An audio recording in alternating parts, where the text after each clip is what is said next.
Hello everyone, welcome back to another organic chemistry video. Today we're going to talk about how to change the carbon skeleton of an alkyne. So let's say we have this alkyne here and it has, let's draw it a little differently. So let's say it has 3 carbons, so there's 1 carbon here, 1 here, and 1 here. Let's say we want to turn that into a 5 carbon alkyne. We want it to look like this. So we want to keep the left side of the triple bond the same, but we want the right side of the triple bond, as opposed to having just a hydrogen attached, we want an ethyl group. How do we go about doing that? So first we want to add a reagent called sodium azanide, sometimes called sodium amide. So what this is going to do, this is an NaNH2, and it's going to have a negative charge, -1 charge. It's a very strong base,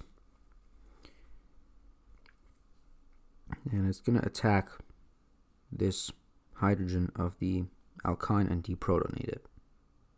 And it's strong enough to do that, so this right here has a pKa of around 25. Well, if you protonate this, right, at the end this will have 3 hydrogens, and this has a pKa of 38. So we always want to go toward a higher pKa, which we are doing here. We're going to 38 as opposed to 25. So as a result of this, we will have as a result of this first reaction of sodium azanide, we'll have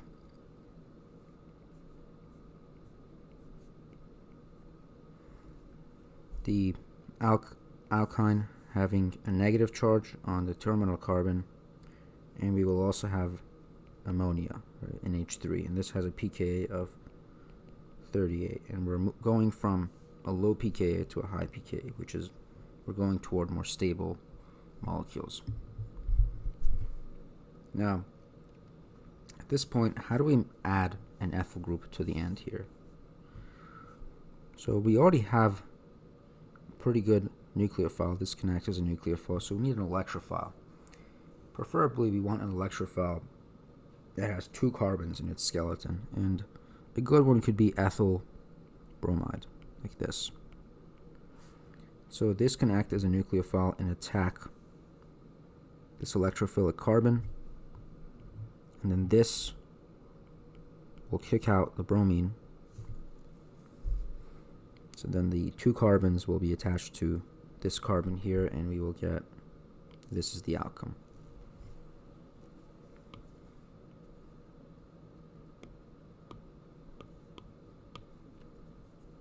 Now, let's go over another problem and try this on your own first. So let's say we have a very simple alkyne, right? This is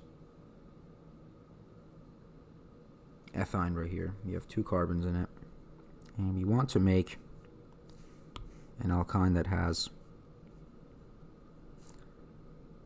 1 carbon on one side and 2 carbons on the other side.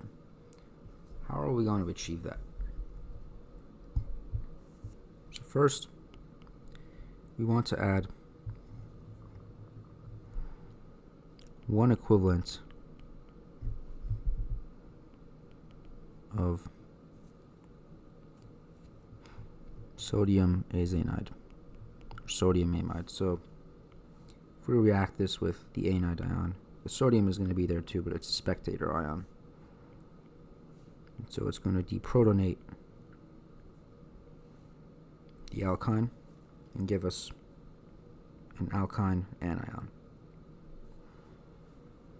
We can then add the 1 carbon to one side. So we can add 1 equivalent of ethyl bromide. So if this reacts with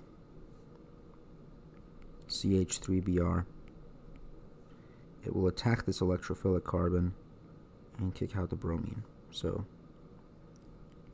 we will get this as the molecule, but we still need to add the 2 carbons on the other end, meaning that we want to add 1 equivalent of sodium isonide again,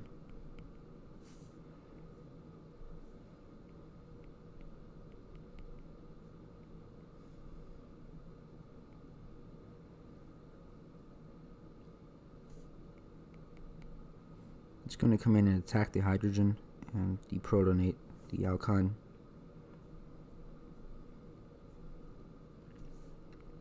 And for the 4th step, we want to add an equivalent of ethyl bromide.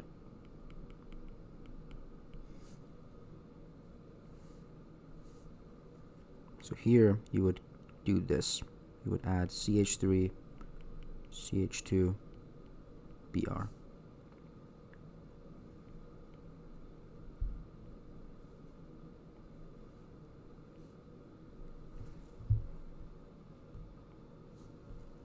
So that's how you do this reaction.